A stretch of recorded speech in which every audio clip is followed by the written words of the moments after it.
अस्सलाम वालेकुम नाज़रीन, मैं हूँ आपकी मेज़बान ज़ैनब रॉय और आपकी शुक्रगुज़ार हूँ मेरी इस वीडियो को देखने के लिए। आपने अपना वक्त निकाला है। नाज़रीन, ईद उल अज़हा का चाँद अरब ममालिक में नज़र आ चुका है और बड़ी ईद का मौका है। ईद उल अज़हा का चाँद क्योंकि नज़र आ चुका है, इसी तरह से 27 जून यौम अरफा का दिन होगा और वेरी नेक्स्ट डे बड़ी ईद मनाई जाएगी। ईद उल अज़हा का ये मौका है तो वो ईद उल अज़हा मनाई जाएगी अरब ममालिक में। इसी तरह से अब पाकिस्तान में आखिर ये चाँद कब नज़र आएगा और पाकिस्तान में आखिर कब बड़ी ईद मनाई जाएगी, रोयत हिलाल कमेटी ने भी इस हवाले से अपना इजलास तलब कर लिया है। इस वीडियो में अब आपको ये बताऊंगी कि आखिर इस इजलास की सदारत कौन करा है, कौन कौन सी वजारत, कौन कौन सी सियासी शख्सियात हैं जो इसमें शिरकत करने जा रही हैं और इसके अलावा कौन सी ऐसी फेमस पर्सनैलिटीज़ हैं, कौन सी ऐसी शख्सियात हैं जो इस साल हज की सआदत हासिल करने के लिए सऊदी अरब के लिए रवाना हो चुकी हैं। तो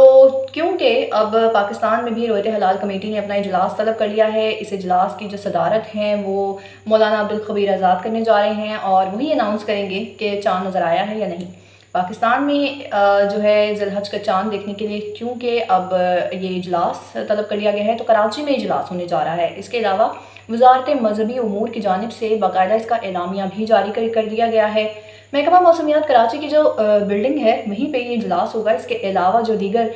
जोनल और ज़िली हेडकोार्टर्स में जो है दीगर इजलास होंगे। चाँद नज़र आने या ना आने का ऐलान जो है वो चेयरमैन मरकज़ी रोयत हिलाल कमेटी, जैसा कि मैंने आपको बताया, अब्दुल खबीर आज़ाद ही करेंगे। इसके अलावा कौन कौन सी आखिर शख्सियात इसमें हिस्सा लेने इस इजलास में बैठेंगी, शिरकत करेंगी, उसमें है वजारत मजहबी उमूर, इसके अलावा महकमा मौसमियात, वजारत साइंस एंड टेक्नोलॉजी, उनके नुमाइंदे भी इस इजलास में शिरकत करने जा रहे हैं। जबकि रोयत हिलाल की जोनल कमेटियों के इजलास मुतल्लिका शहरों में होने जा रहे हैं। और इसके अलावा ज़राए का ये कहना है कि पाकिस्तान में मोस्ट एक्सपेक्टेड है कि 29 जून बरोज़ जुमेरात को ही ईद उल अज़हा मनाई जाएगी। आपको इस हवाले से मज़ीद भी जो है क्लाइमेट के जो प्रोसेसिंग सेंटर है क्लाइमेट का, उनका भी कहना है और ज़राए का भी बताना है कि चाँद जो है मोस्ट एक्सपेक्टेड ही है कि आज ही नज़र आ जाएगा, क्योंकि चाँद हमें इतवार को तो नज़र नहीं आया, तो आज ज़्यादा एक्सपेक्टेड चांसेस यही हैं कि आज नज़र आएगा। इसके अलावा जो दीगर ममालिक हैं जैसा कि इंडोनेशिया, मलेशिया, और वहाँ पे भी ज़िलहज का चाँद नज़र नहीं आया, तो वहाँ पे भी मोस्ट एक्सपेक्टेड यही है कि 29 जून जो है ज़िलहज का चाँद, क्योंकि ज़िलहज ईद मनाई जाएगी, ईद उल अज़हा मनाई जाएगी 29 जून को। और इसके अलावा जो है अब कौन कौन सी शख्सियात हैं जो इस वक्त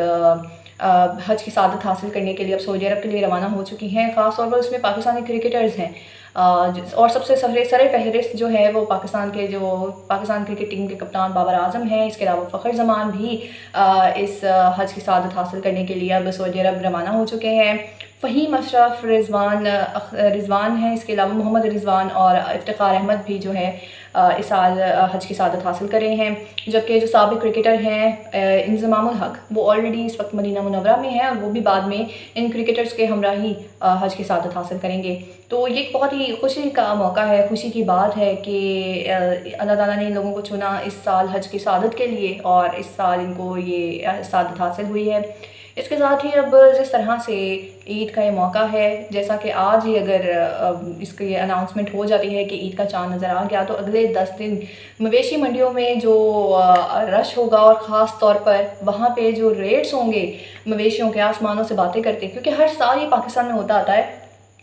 कि चाहे वो रमज़ान हो, रमज़ान के बाद जिस तरह से अशया खुरनोश की कीमतों में जिस तरह इजाफा कर दिया जाता है, इसी तरह से अगर बड़ी ईद का मौका हो तो बड़ी ईद के मौके पर मवेशी मंडियों में जो है ख़ास तौर पर कुर्बानी के जानवरों की जो कीमतें होती हैं वो आसमान से बातें कर रही होती हैं।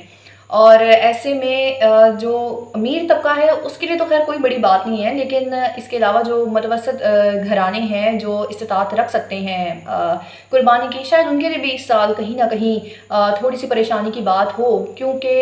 जिस तरह से अभी बजट आया है हर चीज़ ख़ास तौर पर जो खाने पीने की है, इसके अलावा दीगर चीज़ें जो हैं बिजली, गैस, आसमान से बातें कर रहे हैं, उनके भी जो आप कह सकते हैं उनकी कीमतें। और ऐसे में अब बड़ी ईद के मौके पर मवेशियों का, कुर्बानी के जानवरों को ख़रीदने के लिए जब आप मवेशी मंडी जाएंगे और वहाँ पर अपनी पसंद का जानवर के जब आप रेट सुनेंगे, उनके बारे में उनके रेट सुनकर जब आप जो एक परेशानी का आलम होगा, तो वो एक इस साल पाकिस्तानियों को फेस करना पड़ेगा, क्योंकि पाकिस्तानी पहले ही बहुत सी मुश्किलात से अभी गुजर रहे हैं कि अब जो है जानवर की कीमतों का आसमानों को छू जाना, ये भी एक बहुत ही बड़ी बात है।